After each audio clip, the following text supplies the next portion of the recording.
Trust reste le seul groupe français de son style à avoir connu un vrai succès populaire. Brassens, c'était un mode d'expression qu'il avait avec une guitare. À l'époque de Trust, c'était par cette musique-là. Aujourd'hui, les seules personnes quasiment à vraiment s'impliquer, à s'engager dans les choses, sont les gens justement qui viennent des banlieues et qui pratiquent le rap. Les autres, la quasi-totalité des artistes aujourd'hui, n'osent pas s'engager, tout simplement parce qu'ils ont peur de vendre moins de DVD ou moins de CD, et donc de rester en dehors des choses. C'est-à-dire quand on leur parle des problèmes, ils disent non, moi ça ne me concerne pas, c'est pas ma place d'artiste de le faire. Moi je suis désolé, je considère qu'un artiste, sa place, c'est oui en effet, voilà, justement d'avoir une tribune et de pouvoir parler des choses, et je pense d'autant plus qu'aujourd'hui, et encore plus aujourd'hui, si être artiste, c'est ne pas être concerné ou sensibilisé par ce qui se passe dans la société dans laquelle on vit, il faut vraiment être une sale personne, quoi.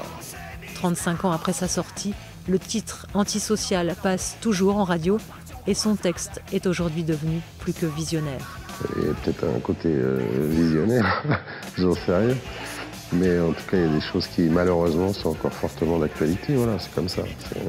Ça n'y peut rien, c'est la société dans laquelle on vit qui ne bouge pas ou très peu, quoi. Dans l'art aujourd'hui, les choses sont de plus en plus formatées, quoi. Tout le monde chante pareil, tout le monde sonne pareil, il y a une uniformité, des morceaux à 3 minutes 30, des trucs. Non, je pense que les choses sont intéressantes dans leur diversité, dans leur mixité, dans leur métissage, dans les autres cultures, voilà, c'est ça qui est intéressant, l'ouverture au monde, à ce qui se passe ailleurs.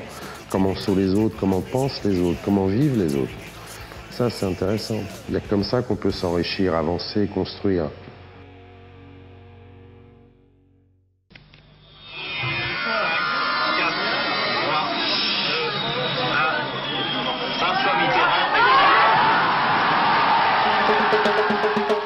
« 1981.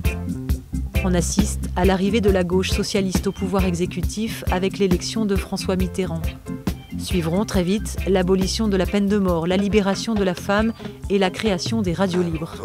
Mais l'euphorie est de courte durée, car la France des années 80 est menacée par une société à deux vitesses.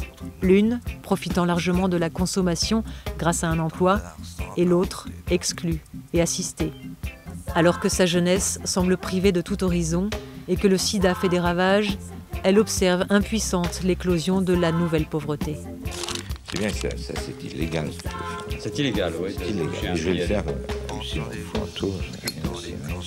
C'est dans ce climat et en pleine explosion du top 50 que l'esprit du punk sera à nouveau incarné par une nouvelle génération de groupes dits alternatifs, en indépendance totale face au business des majors, compagnies et de la variété française.